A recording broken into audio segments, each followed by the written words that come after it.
Ohio's not a swing state anymore, but you wouldn't know it looking at this line from the Franklin County Board of Elections today. Reporters who've covered elections here for decades say they've never seen anything like it. Whether this is an indicator that Ohio may become a swing state again, hard to say. Nick Veland out there among the organized chaos this afternoon. Nick, early voting's done, right?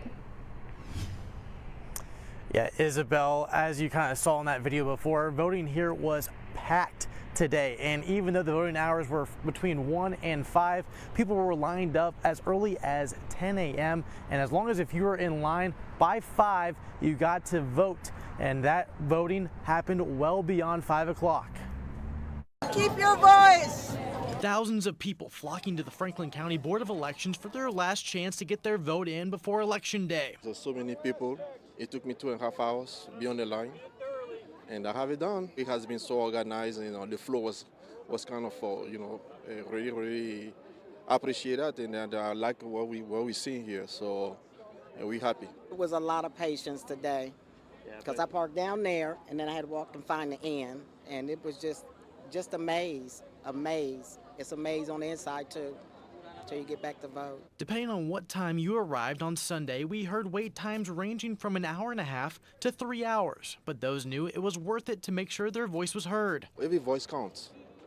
Every voice counts. As American, I feel like, we have to speak.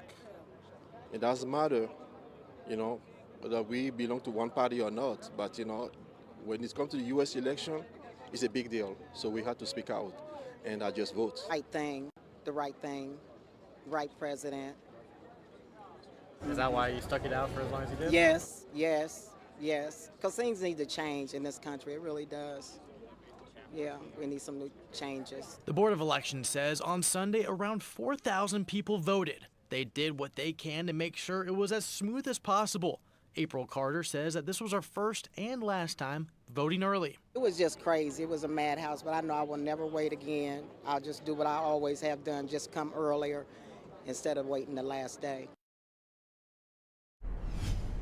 And there are no voting opportunities tomorrow as polling locations prepare for Tuesday. On Tuesday, those polling locations will open at 6:30 in the morning and go until 7:30 at night. And same as today, as long as you are in line by 7:30, you'll be allowed to vote. Live on your side at the Franklin County Board of Elections, Nick Veland, ABC 6 News. Nick Veland gearing up for Tuesday. Thank you, Nick. Some of the races we're focusing on Tuesday night include the Senate. Democrat Sherrod Brown's trying to hang on to his seat, and a state former President Donald Trump is expected to carry. Then there are 3 state Supreme Court seats up for grabs. The Democrats are Lisa Forbes, Michael Donnelly, and Melody Stewart. They're up against Republicans Dan Hawkins, Megan Shanahan, and Joe Dieters.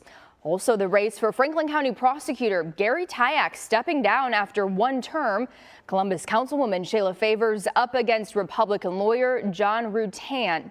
If you're waiting until Tuesday to vote, we hope you'll join us tomorrow night for our election special. We're talking about the Senate race, issue 1, how levies school districts have on the ballot will benefit private schools. That all starts at 7 on our sister station, ABC 6.